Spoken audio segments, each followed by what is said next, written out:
কক্সবাজারের মহেশখালী উপজেলার মাতারবাড়িতে অবস্থিত ১২০০ মেগাওয়াট ক্ষমতাসম্পন্ন আল্ট্রা সুপার ক্রিটিক্যাল কয়লাভিত্তিক বিদ্যুৎ কেন্দ্র পরিদর্শন করেছেন প্রধানমন্ত্রী তারেক রহমান। রোববার সকাল ১০টা ৪৫ মিনিটে প্রধানমন্ত্রী হেলিকপ্টার যোগে মাতারবাড়ি বিদ্যুৎ কেন্দ্রের হেলিপ্যাডে অবতরণ করেন। প্রশাসনিক ভবনে দুপুর ১২:১২ পর্যন্ত প্রকল্পের সার্বিক কার্যক্রম সম্পর্কে অবগত হন সরকার প্রধান।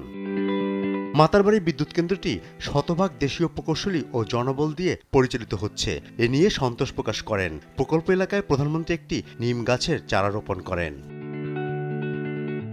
পরবর্তীতে প্রধানমন্ত্রী কোলজেটি পরিদর্শন করেন। সেখান থেকে তিনি মাতারবাড়ি গভীর সমুদ্র বন্দর, এলএনজি টার্মিনাল এবং বিদ্যুৎ কেন্দ্রের বিভিন্ন স্থাপনা পর্যবেক্ষণ করেন।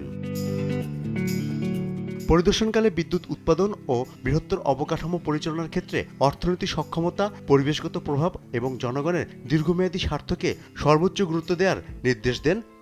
Optical brighter, photo catalyst, active granule সমৃদ্ধ বসুন্ধরা পাওয়ার ওয়াশ। প্রধানমন্ত্রী দুপুর ১টার পর হেলিকপ্টার যোগে মাতারবাড়ি ত্যাগ করেন তিনি।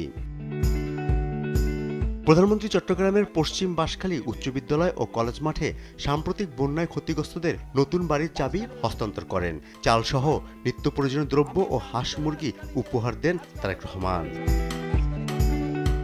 কক্সবাজার এলাকার লবণ চাষীদের কষ্ট লাঘবে নতুন মূল্য নির্ধারণের আশ্বাস দেন প্রধানমন্ত্রী। লবণের মূল্য নির্ধারণ করে দেওয়া, আলোচনা করে আমরা ইনশাআল্লাহ লবণের মূল্য নির্ধারণ করেছি।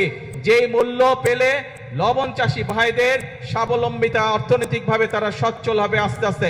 ইনশাআল্লাহ আগামী কিছুদিনের মধ্যে আমরা সেই দামটি আমরা সকলকে জানিয়ে দেব, যার ফলে লবণ চাষী ভাইদেরকে আর আগের মতন কষ্ট পোহাতে হবে না। এ সময় দেশের শান্তি রক্ষায় কাজ করার আহ্বান জানান সরকার প্রধান। যারা শান্তি শৃঙ্খলা নষ্ট করতে চায় তাদের বিরুদ্ধে তাদের ব্যাপারে আমাদেরকে সতর্ক থাকতে হবে। পরে চট্টগ্রামে আরও কয়েকটি অনুষ্ঠানে যোগ দেবেন প্রধানমন্ত্রী তারেক রহমান।